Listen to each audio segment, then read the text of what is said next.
Sometimes a presence is so steady you may not notice it changing. For over 65 years, we've been constantly innovating. And in partnering with Ochsner, we continue to offer the most advanced technology with minimally invasive techniques for general surgery and for specialties from orthopedics to neurosurgery. Many have noticed, earning us the most accolades on the North Shore for quality, safety, and patient experience. St. Tammany Parish Hospital in Ochsner, shaping the future of health.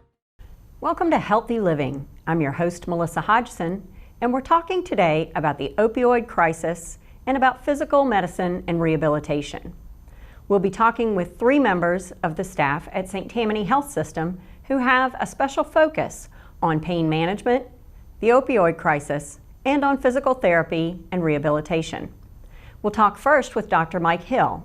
He's Vice President of Quality and Utilization Management for St. Tammany Health System. And then we'll talk with Jay Morange and Bert Lindsay, who are leaders in the Rehabilitation Services Department at the health system.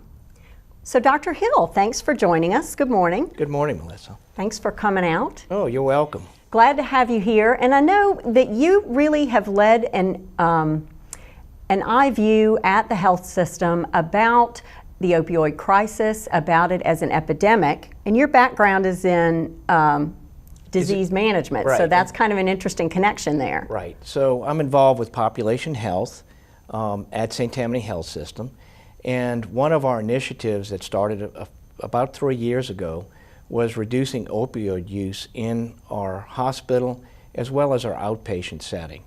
You know, we are all now aware that we're in the midst of a serious opioid crisis, and our community has been part of the problem as well, as far as the number of opioid deaths and the number of people who are dependent on opioids. Certainly when used in the right setting, opioids are valuable treatment options for people who have severe pain, in short-term pain management, and in some cases longer-term pain management. But we're looking for opportunities to look at treatment options that avoid opioid use altogether or minimize it in patients.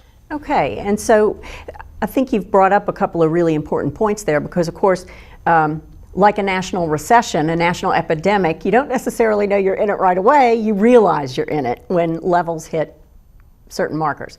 So here locally in St. Tammany Parish, we recognize that we are part of that national epidemic, and we do have a situation in our parish where there is maybe an overuse of opioids.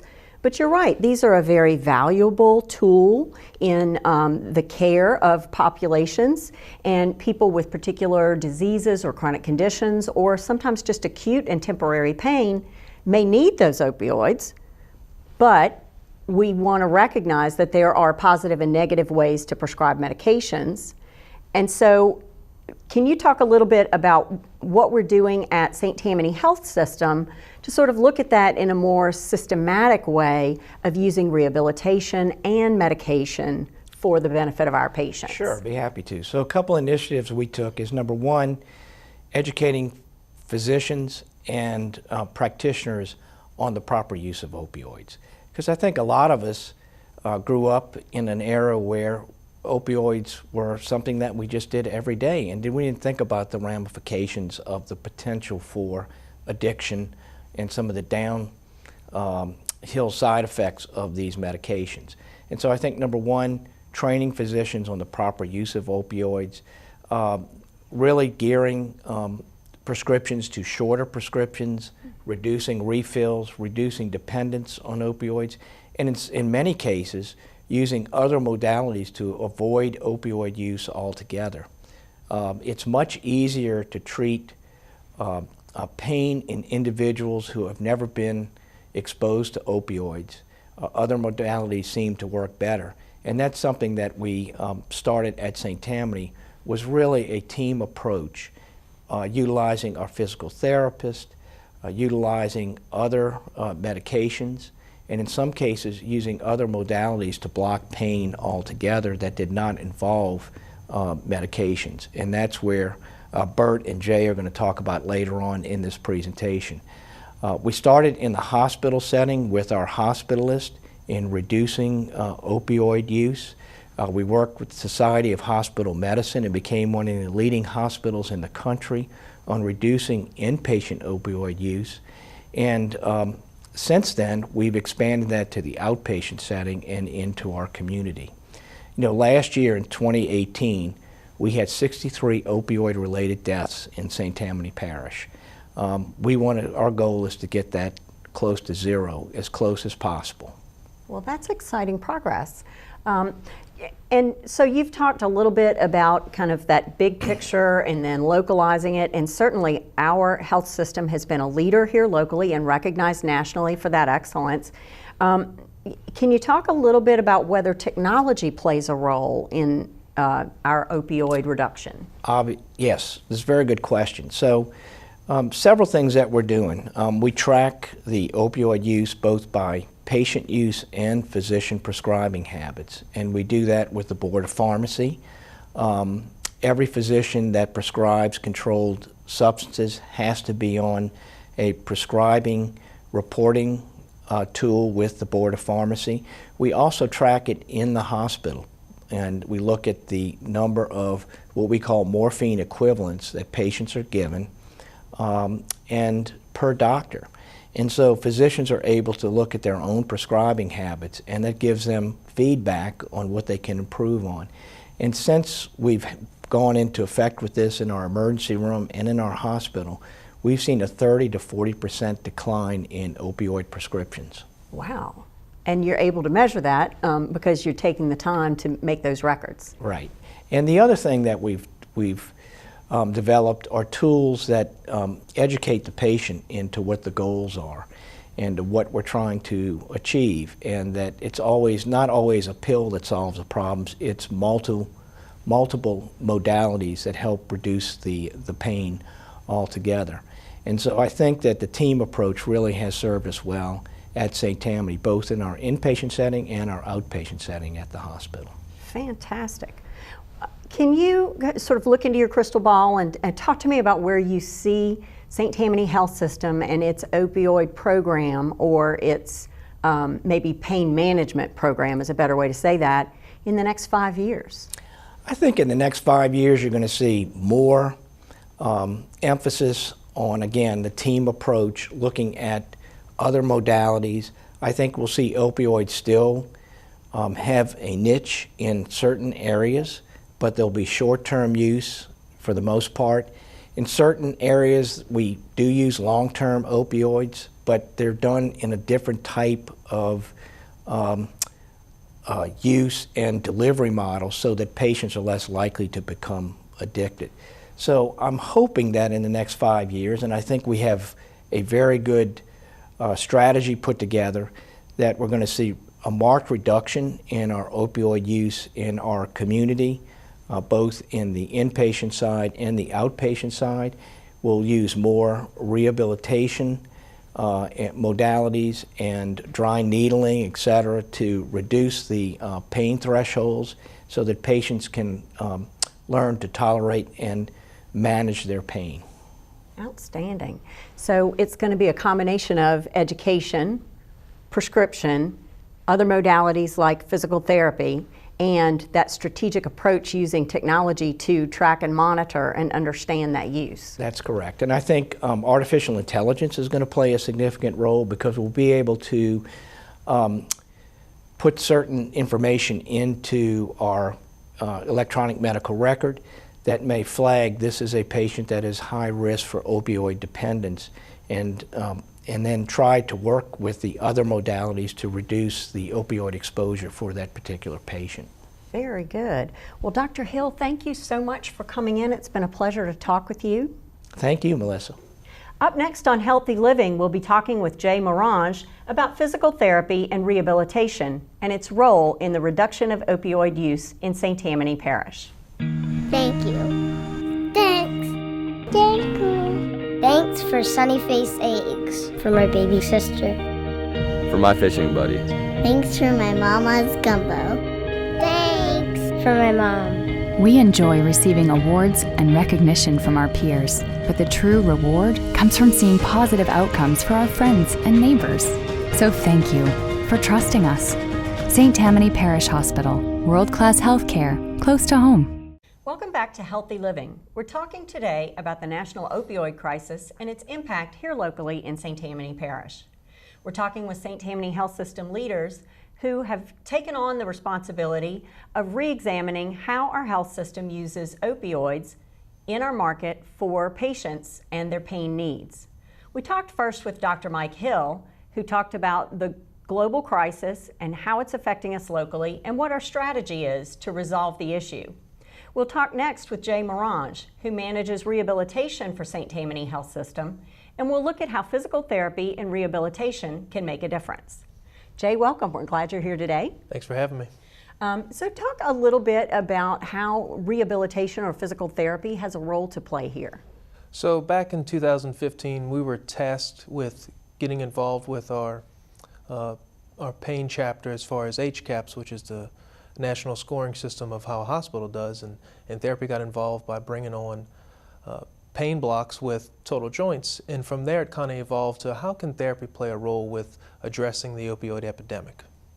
Okay, so really it was you going about your job and then you realize that there's a place that this has more applicability. Right, and I think a lot of it is there's not a lot of education out there of what therapy can actually offer as far as modalities and an adjunct to pain management from adversing from the opioid perspective. Right, and so talk a little bit about that. We in the clinical services say modalities and things like that all the time, but for patients what we mean is different ways to care. Is that right? Right. So instead of taking a pain pill, you can go see a therapist, and utilizing, there is pharmacology component to it, non-narcotic pharmacology, and then the therapy acts as an adjunct with that, and that makes a better treatment plan, a better standard of care versus the old way of just using a pain pill to mask your pain or heal your pain. And I think you said something important there, mask your pain. So that's one of the things, particularly if what we have is pain in that patient's daily experience, they're looking to just make that pain stop. And so what you in physical therapy can do is help them reduce that acute pain, but also going forward, you give them some coping skills, some understanding of their own body mechanics, right? Right. So being able to treat them with something other than a pain pill. So what I mean by that is we can offer modalities such as heat, ice, and very simple modalities, or innovative modalities such as taping and dry needling, which we've kind of marketed here at St. Tammany Health System from the hospital and outpatient side.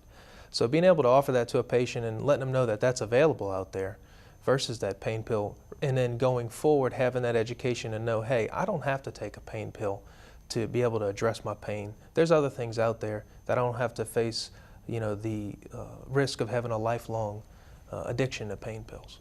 Right, and so dry needling I think is a good example. That has a connection to 3,000-year-old medicine, acupuncture, Right. But it's modern Western medicine and an understanding of how that physical manipulation can resolve a pain issue. So can you talk a little bit about the medicine you're delivering there? Right, so dry needling, we are using acupuncture needles, and you have to give acupuncturists credit. They've been doing this for 3,000 years. It's only in its infancy now with Western medicine. So you see a lot of research now aimed at how can dry needling affect pain for a multitude of diagnoses, from musculoskeletal pain, but neuropathic pain, and I don't want to get into too much of the litany of it, but just knowing that you can find an area of pain, put that needle in that area of pain, you insert it into the skin, into the tissue, and then that can help your body heal itself. Very good. And our entire rehabilitation services division at St. Tammany Health System is certified in dry needling, is that right? Just since this October, through the funds of our guild, who have wonderfully gifted us a grant, we were able to certify all of our therapists, over 15 physical therapists, from our outpatient hospital, and now we utilize this within the emergency room. But being able to be certified across the spectrum and offer that on a daily basis is a huge win for our health system. Outstanding. So really you're talking about an approach that goes from the emergency department inside the hospital for inpatient care and outpatient rehabilitation for patients who may be referred by a physician or may simply choose of their own accord. I'm having back pain or shoulder pain or chronic pain. I'm going to seek an appointment with a physical therapist and see about some solutions. Yeah, so that's direct access is what you're alluding to, and that recently just got passed where you don't have to see a physician. A therapist can be a primary provider for that, by law, and we can see you, evaluate you, and address your pain. And if it doesn't get better, then we send you to the physician to get further care. Right, and so maybe there are other parts of the health system that can help along the way, but certainly looking into what those chronic pain issues may be, they may very well have something to do with the physical carriage of the way that person is working every day or not stretching out their muscles. Right. Yeah, and so I think therapists are well trained and well educated on being able to identify those issues and then come up with an appropriate treatment plan to address those issues going forward. Okay. Can you talk a little bit about, you mentioned the emergency department offhand, and I think, for folks, particularly those of us who maybe have never needed to go to the emergency department before, you kind of have this mental picture of that's a place people go for heart attacks and strokes, right. But it's a lot more than that, and many times people are coming there because they are in pain. And in the past, maybe the solution to that was to write a script for an opioid and release that patient. So how is physical therapy interjecting into that process? So 1 in 5 patients that walk into an emergency room is there for pain. Wow. Right, it's a high number. And as you said in the past, the answer has always been, here's a pain pill. And we were all trained to do that, and that's what's always been done, but now we have a crisis on our hand. So like I said, using that what we call multimodal approach, so you have a non-narcotic pharmacology, so using anti-inflammatories or steroids or muscle relaxers to address from a pharmacy side, and then the therapy side will have that adjunct where you have someone come in via ambulance, they can't walk. Within 3 hours, through that medicine plus dry needling, we're able to have them walk out of the emergency room. Wow. So that moment of crisis, and then the patient sees within 3 hours their whole world change, positively. And then from that, we're able to have a follow-up and go see our outpatient therapy so they can continue their care and not be admitted to the hospital. And right, you've resolved that emergency situation, kept them from needing a hospitalization. Right. And then in the outpatient setting, you can not only work with that pain issue, but also give them some education for stretching and some things they can be doing long term so that once that pain is controlled, it can remain controlled. Right, and the huge win in all of that is they're never exposed to the opioid to begin with. And that's where we've kind of evolved when we started out. We wanted to address opioid tolerant patients who were already, on opioids from a lifelong, need for them. Right, our last 20 years of medical practice was to prescribe, Correct. and so we were looking to reduce that. And so we can still address those patients' pains and be that adjunct, once that opioid's been removed, but to have someone come in and never be exposed to begin with is really, where we've kind of aimed our goals towards in addressing people's pain. Fantastic. Yeah. Well, Jay, thank you so much for coming in. This has been really interesting. Yeah. Thanks so much. Exciting. Up next on Healthy Living, we'll be talking with Bert Lindsay, who'll talk with us about the hospital setting, opioids, and pain reduction. The North Shore. It's our place, where finer things are sometimes the simple ones. Social, sweet, and spirited, but always in harmony. Around here, life is about great things coming together. St. Tammany Parish Hospital and Ochsner, collaborating in the name of community. Welcome back to Healthy Living, brought to you by St. Tammany Health System. We're talking today about the national opioid crisis, about its impact here locally in St. Tammany Parish, and how St. Tammany Health System is taking a system-wide approach to reducing the use of opioids and increasing the use of other ways to reduce and manage pain.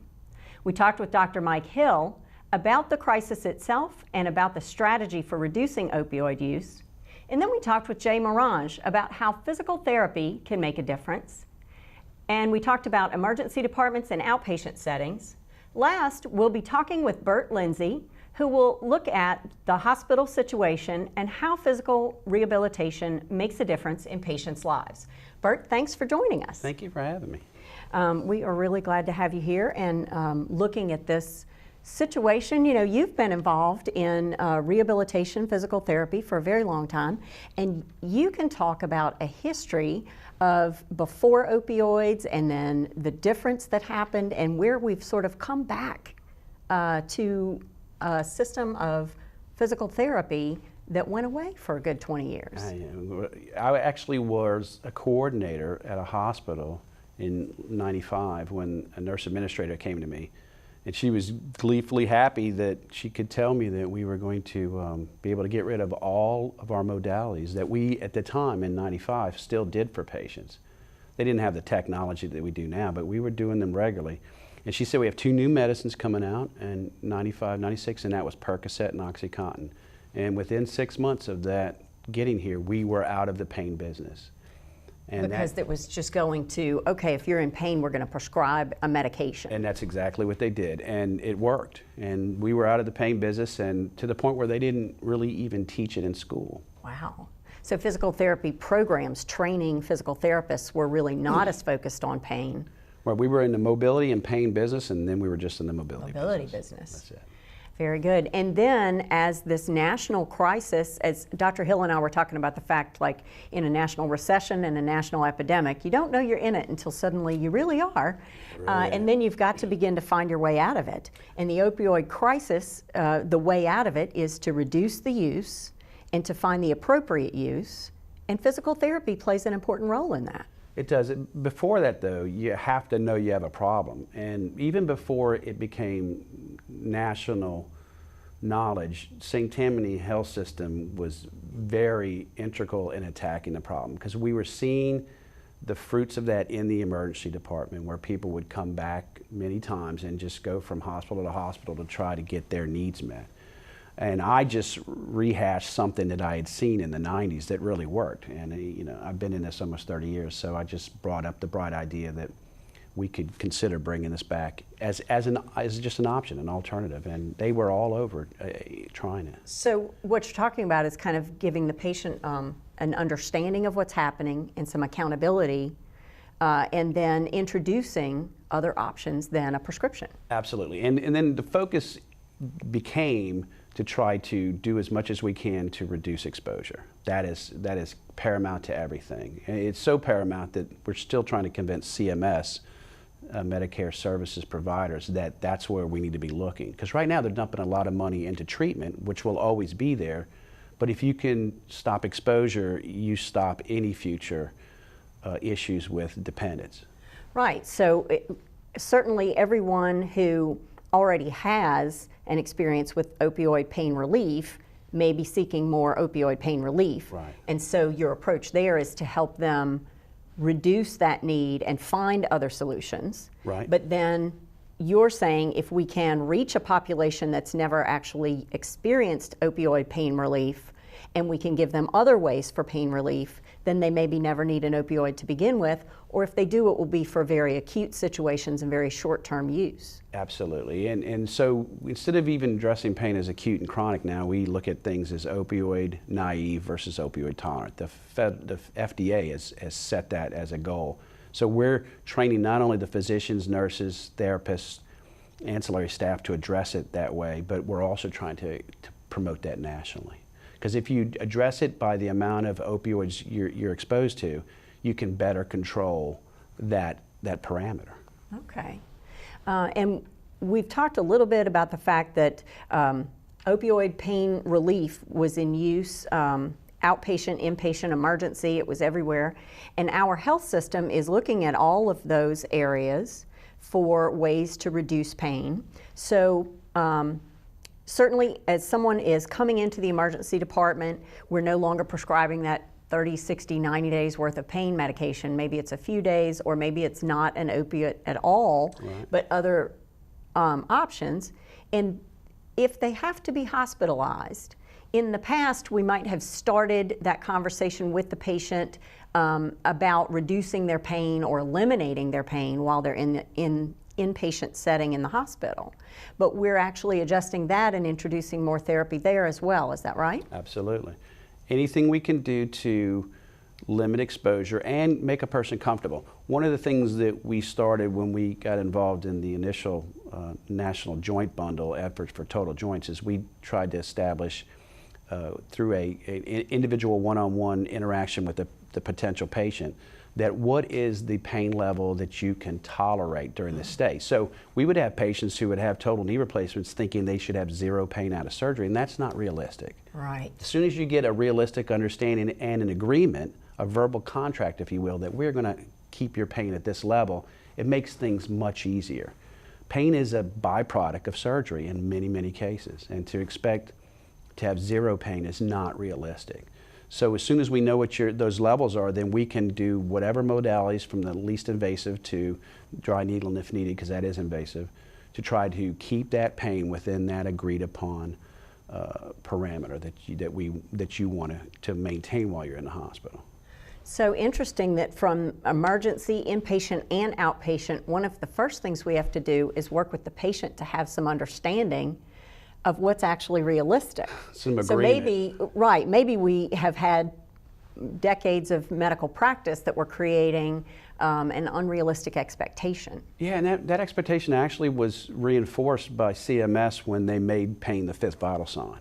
These things all kind of fell in line. The OxyContin's coming about, the pain is the fifth vital sign, and then everyone having to address that. So it made it, in fact, pain as an HCAP score is no longer tabulated by the federal government because no one's able to achieve the structure that it sets up. People's pain is a subjective issue that we're trying to address objectively through the use of modalities and or pain medicines when needed. Right. And so if a patient understands that post-surgery pain is normal and there is a discussion and an agreement between the caregivers and the patient about what that goal is to get well and get out of the hospital and what that pain threshold is to push to get there, right, then we have a successful experience of a surgery, post-surgery, rehab, and home. Yeah, and you have an experience where the patient's desires and needs have been met by the clinicians, and that there is the buy-in, and you have to have the buy-in.